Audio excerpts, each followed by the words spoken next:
Porbandar ચોપાટીની footpath પાસે દારૂ પીધા બાદ બે શખ્સો વચ્ચે મારામારી થતા એક શખ્સને ગંભીર હાલતમાં જામનગર ખસેડવામાં આવ્યો છે। પોલીસે બંને પક્ષે ફરિયાદ લઈ વધુ તપાસ હાથ ધરી છે।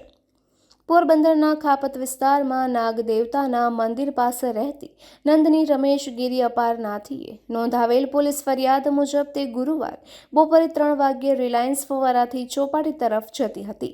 ત્યારે ફૂટપાથ ઉપર બૂમાબૂમ થતાં દોડીને ત્યાં જઈને જોયું તો ત્યાં ફૂટપાથ પર રહેતા આકાશ મુકેશ સોલંકી સાથે નંદનીના ભાઈ કિશન ગીરીને બોલાચાલી અને ઝઘડો થતો હતો।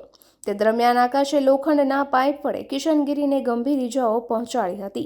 આથી તેને છોડાવવા માટે નંદની વચ્ચે પડતા આકાશના પિતા મુકેશે તેને અને તેના ભાઈને ગાળ દઈ મારી નાખવાની ધમકી આપી હતી। તે દરમિયાન આકાશે લોખંડના પાઇપના 2-3 ઘા કિશન ગીરીને માથામાં મારતા ઇજાગ્રસ્ત હાલતમાં તેને સારવાર માટે સરકારી હોસ્પિટલે ખસેડવામાં આવ્યો હતો, પરંતુ ઇજા ગંભીર હોવાથી વધુ સારવાર અર્થે જામનગર ખસેડવામાં આવ્યો છે। સામા પક્ષે ચોપાટીની ફૂટપાથ પર રહેતા મુકેશ રસિક સોલંકીએ નોંધાવેલ ફરિયાદ મુજબ તે 3 મહિનાથી કિશન ગીરીને ઓળખે છે। ગઈકાલે બંનેએ ચોપાટીની ફૂટપાથ પર દારૂ પીધા બાદ કિશન ગીરી મુકેશને બેફામ ગાળો કાઢીને ઝઘડો કરવા લાગતા મુકેશે ગાળો આપવાની ના પાડી હતી અને પોતાને કોઈ ઝઘડો ન કરવો હોવાનું જણાવતા તે ચાલ્યો ગયો હતો। બપોરે 3 વાગ્યે કિશન ગીરી ફરી ત્યાં આવ્યો હતો અને લોખંડના પાઇપ વડે મુકેશ પર હુમલો કરતા તે લોહી લુહાણ થઈ ગયો હતો। આથી બૂમાબૂમ કરતા તેનો પુત્ર આકાશ ત્યાં આવ્યો હતો અને વધુ માર મારતા બચાવ્યો હતો। એ દરમિયાન કિશન ગીરી ત્યાંથી ભાગી ગયો હતો।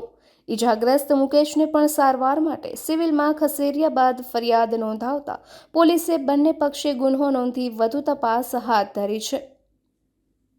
નિપુલ પોપટ, પોરબંદર ટાઈમ્સ।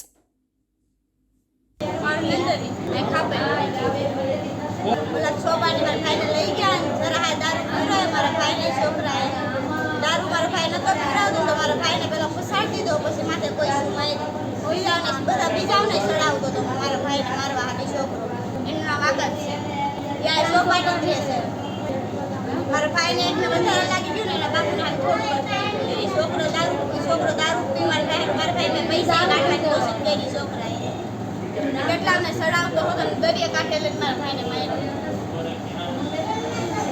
દરિયા કાંઠે હા આવ્યા છત્રી રહી છત્રી ત્યાં ઠેકા પેલા ભેગા કામ છોકરાને દારૂ પીવો હતો તો મારા ભાઈ દારૂ પીવાની ના પાડી મને મારે દારૂ કા પૈસા ને તો કામ કરે મારી મારો ભાઈ તો મારા ભાઈને ફોન કરે પુરાઈ દીધો ને પૈસાથી દારૂ પી ગયો ત્યાં આગળ છોકરાએ માર્યો।